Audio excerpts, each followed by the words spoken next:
Whether you are a Tamil or non-Tamil, whether you are an Indian or non-Indian, if you are interested to know the religious, philosophic and linguistic foundations of the world, you ought to view the set of videos under the title Vinayaka Worship, a Great Mystery Solved, that Thamilar Ulaham is pleased to release. We, for the first time, have brought out a wholesome and stunning picture of the philosophical and religious past of the Tamils 3 millenniums ago.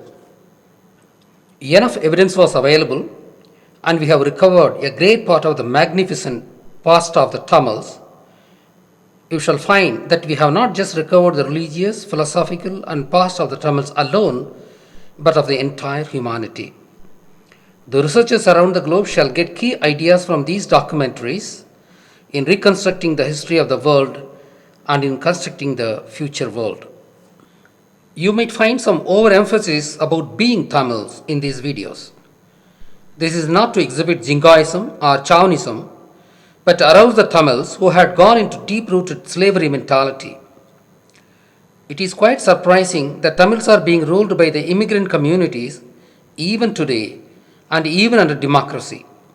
Tamils, who are 80% of the population of Tamil Nadu, seems to be comfortable with this basically laughable proposition.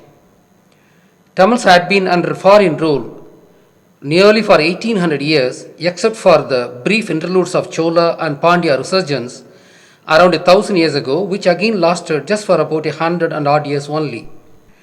Due to systematic diabolic actions of the erstwhile immigrant rulers of Tamil Nadu, Tamils lost their self-esteem, knowledge of their past, and all their possessions, including the non-material possessions like art, literature, science, technology, philosophy, religion, etc., to the immigrants.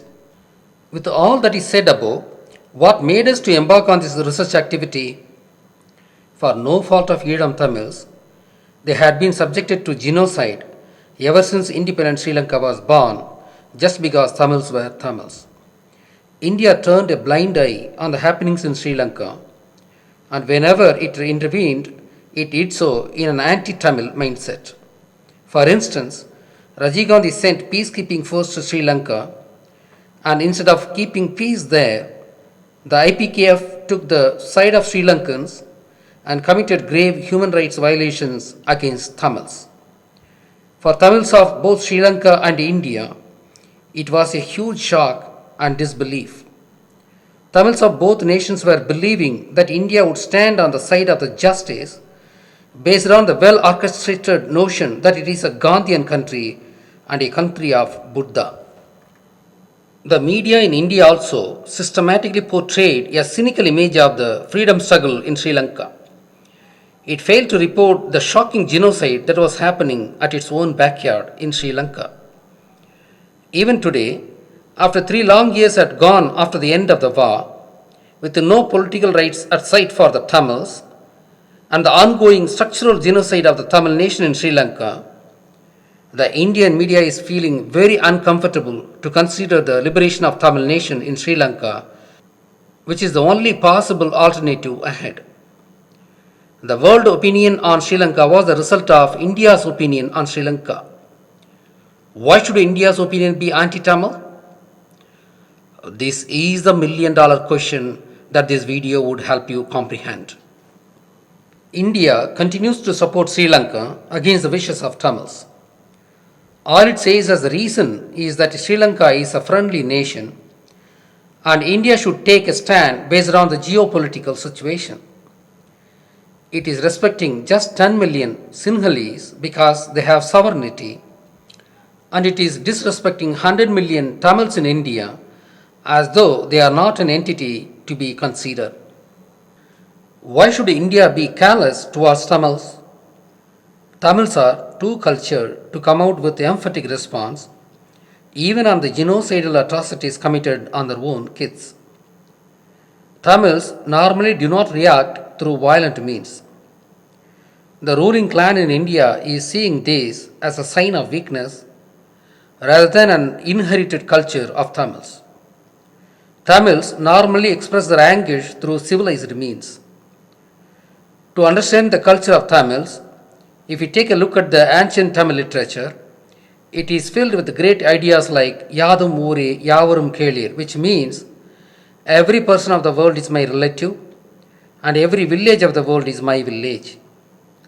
The ancient Tamil literature had said far beyond what Jesus or Buddha put together has said. Tamil land is a land of Siddhas, the wisdom people of no comparison. Just like Jesus was persecuted in his own land and Buddhism was rooted out from its own land of birth, Tamils are being persecuted despite their humanism and compassion towards their fellow human beings of the world. The inherited softness and humanism of Tamils seems to have been seen as a sign of weakness, and they have been systematically pauperized and relegated into slavery by certain forces in India. This establishes the fact that the jungle law, that is, survival of the fittest, still seems to be the law of the so-called civilized world.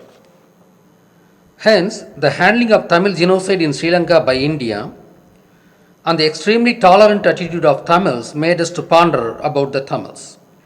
That is the starting point, and our prolonged research has led to the recovery of the stunning past of the Tamils. The result is this set of videos. In this video set, we are only looking into the way of life and the philosophical past of the Tamils. We have not articulated on the convergence and the consolidation of the philosophical ideas that happened after 1000 BCE. We are discussing the scenario that prevailed before 1000 BCE only.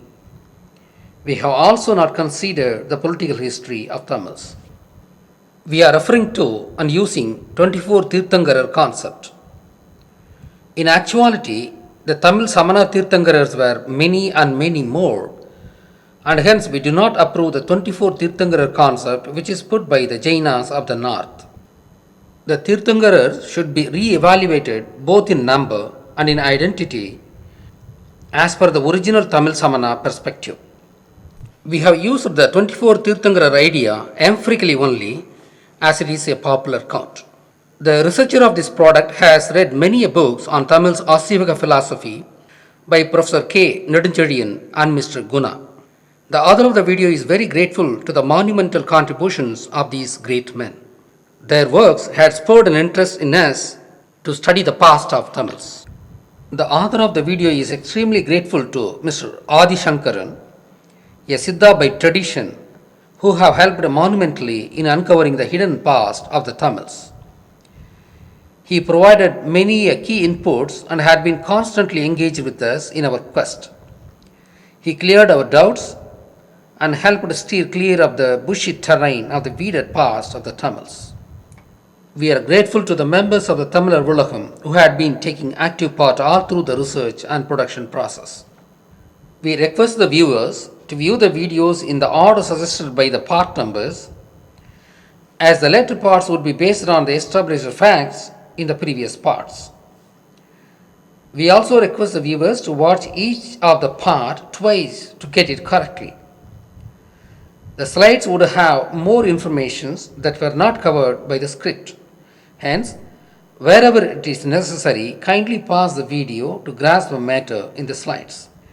The viewers should remember that these videos are a research treatise and has to be approached as such.